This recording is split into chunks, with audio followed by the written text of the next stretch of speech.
मेरे जिगर के टुकड़ों, प्रभात राय का प्रणाम। कल हम आप लोगों से मिले थे, आज फिर हम मिलने आ गए हैं।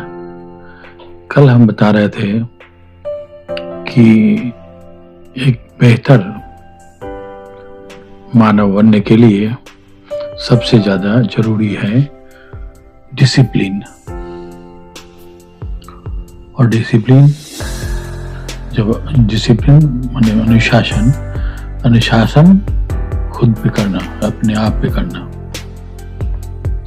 कल हम बतलाए थे कि आपको अपनी आदतों को बेहतर बनाने के लिए नित्य प्रयास करना पड़ेगा। जब सुबह उठेंगे तो आप अपने आप से कहेंगे कि आज हमें कल से बेहतर मनुष्य बनना है।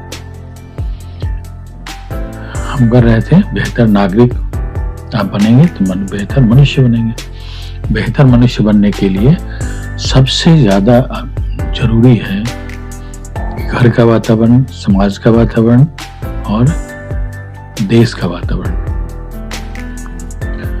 हमारे देश में जो भी शासन करने वाले हों, पूरे विश्व के में जितने भी देश हैं, उनके शासकों का यह पहला दायित्व है कि आप एक भोजन का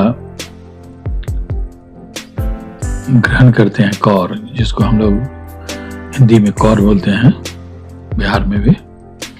अगर एक कौर भी आप ग्रहण करते हैं तो आप चिंतन करें कि ये जो शरीर को पोषने के लिए, पालने के लिए जो अनाज आपको दिया जा रहा है या आप खा रहे हैं, वह जनता का ही है।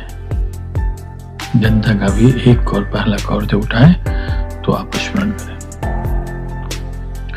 और आपको ये ध्यान रखना है कि जो हम खा रहे हैं, हम जो भोजन कर रहे हैं, वह भोजन हमारे जनता के को नसीब हो रहा है या नहीं। प्रत्येक देश के प्रधान को यह दायित्व है कि उसका नागरिक एक बेहतर नागरिक हो। जब आपका नागरिक किसी भी देश में जाए तो वहां पर उसके कर्मों से आपकी बेहतरी आप तक पहुंचे, कि आपका देश का नागरिक बेहतर नागरिक है। वो कैसे हो सकता है? ये साधारण सी बात है कि आपको लक्ष्य निर्धारित करने में प्रथम लक्ष्य निर्धारित करना है कि हमारा हर एक नागरिक शिक्षित हो, स्वस्थ हो।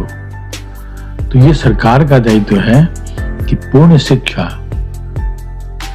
उसको 11वीं तक की शिक्षा सरकार पूरी तरह से एक जैसी शिक्षा, ये नहीं हो कि कोई प्राइवेट स्कूल में पढ़े, कोई सरकारी स्कूल में पढ़े, नहीं, एक ही स्कूल में पढ़ना है, वह सरकारी हो।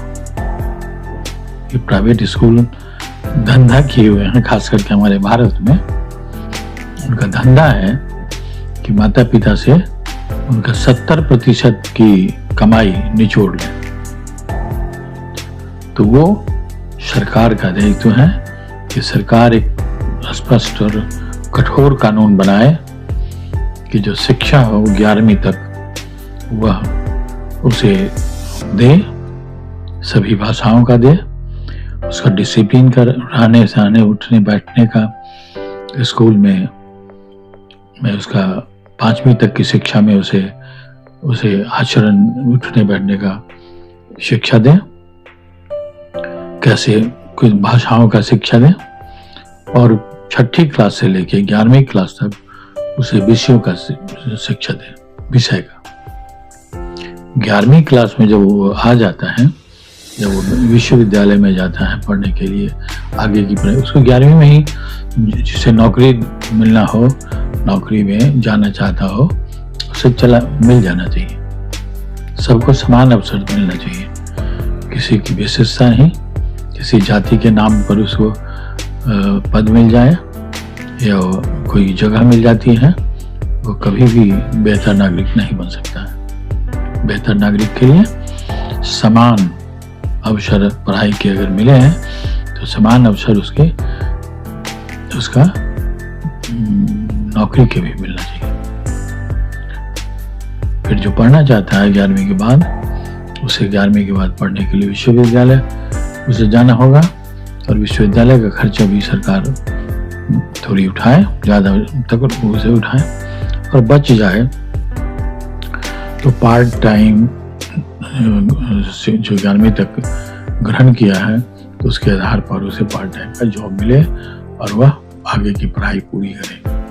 चाहे गरीब का बच्चा हो या अमीर का बच्चा हो, उसको एक जैसा शिक्षा मिले, खुद वो पढ़ाई करे, माता पिता का भार उस पर नहीं डाले। उसकी शिक्षा की, उसके स्वास्थ्य की पूरी जिम्मेदारी उसके नागरिकों सरकार का है। सरकार इस बात को अनुभव करे।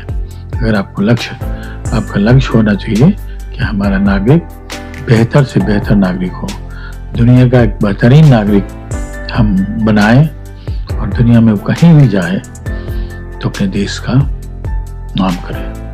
ये प्रतिस्पर्धा सभी राष्ट्राध्यक्षों का है। ये तो ही बात।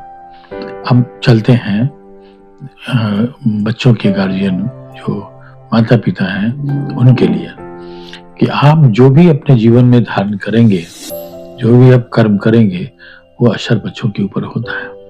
11वीं तक तो बच्चा आपके साथ है, आपके पास है, तो जो आप करेंगे वही आपका बच्चा देखेगा। आप अपने आचरण पर पूरी तरह नियंत्रण करें तो एक अच्छा नागरिक आप देश को दे सकते हैं। बच्चा हो या बच्ची हो, दोनों ही देश का बेहतर नागरिक बन सके, इसका प्रयास आपको करना है। जब आपका लक्ष्य होगा कि मेरा बच्चा बेहतर से बेहतर स्वभाव का व्यक्ति हो, तो निश्चित रूप से देश बहुत सुंदर और स्वच्छ बनेगा। आपको 11वीं तक आपके साथ है, तो आपके आचरण पर भी अपने आप को बेहतर से बेहतर उसके सामने रखना पड़ेगा। आप बेहतर अपने लिए होते हैं। कभी भी जब आप बेहतरी को लाते हैं तो आप अपने लिए लाते हैं, फिर आप अपने बच्चों के लिए लाते हैं, फिर समाज के लिए और देश के लिए लाते हैं। तो ये ध्यान आपको रखना पड़ेगा। इसको हमेशा ध्यान रखना पड़ेगा कि मेरा बच्चा एक अच्छा नागरिक बन सके। जब अच्छा नागरिक वो बनेगा तभी वो मातृ पितृ ऋण से मुक्त होगा, क्योंकि ये शरीर और आत्मा दोनों अलग अलग चीज है। शरीर से हम बाहर तब हो जाते हैं, हम जो भी व्यक्त कर रहे हैं, आपसे जो रूबरू हो रहे हैं, वो आत्मा हो रही है, शरीर नहीं हो रहा। शरीर तो एक माध्यम है जिसके सहारे हम आपसे मिल रहे हैं। आप और हम एक ही आत्मा के, एक ही परमात्मा के अंश हैं, और हम सभी एक हैं। विश्व में हम सभी एक हैं। धर्म तो सोचिए बाद की चीज है, बहुत बाद की चीज है। अभी तो हम आत्मा और शरीर हैं। हम आत्मा से एक हैं और शरीर से अलग